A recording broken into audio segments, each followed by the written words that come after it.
Hello everyone, good morning, welcome to my new mini blog. তোমরা সবাই কেমন আছো? তোমাদের ভালোবাসায় আমরাও ভালো আছি।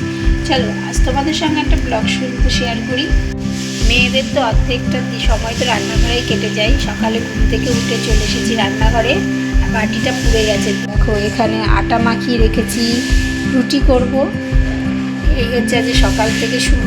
চলো আস্তে আস্তে তোমাদের সঙ্গে সব শেয়ার করবো। তারপরে দেখো সমস্ত কাজ সেরে চলে এলাম একটু নিজেকে সময় দিতে, কারণ নিজেকেও তো একটু খেতে হবে। তো তারপরে আমি 1 কাপ চা, 2টো বিস্কুট নিয়ে বসলাম আর একটু বাইরের প্রকৃতি দেখছি আর খাচ্ছি আর ভাবছি যে পরপর কী কাজ করব।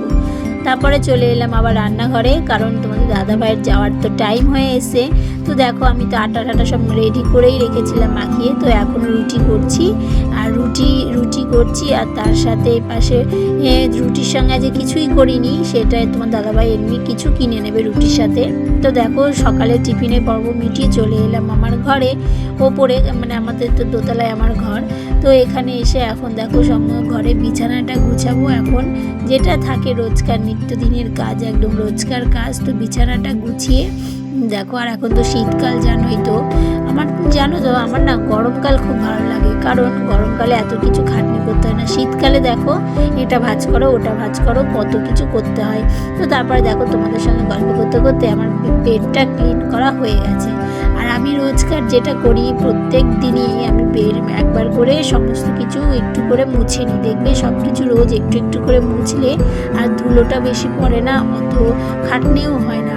তো আমি বিছানাটা পরিষ্কার করে তারপর এখন সব কিছু ঘরের সমস্ত ফার্নিচারগুলো মুছে টুছে তারপর চলে এলাম রান্নাঘরে, কারণ এই যে এবার দুপুরের রান্নাটাও তো সারতে হবে বলো।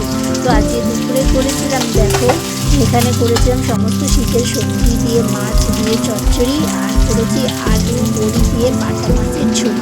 এই ছিল আজকে দুপুরের মেনু। তো আমার এই ছোট ছোট মিনি ব্লগ যদি তোমাদের ভালো লেগে থাকে, প্লিজ তোমরা একটু আমার এই চ্যানেলটাকে সাবস্ক্রাইব করে দিও, পাশে থেকো, সবাই ভালো থেকো, সুস্থ থেকো, টাটা।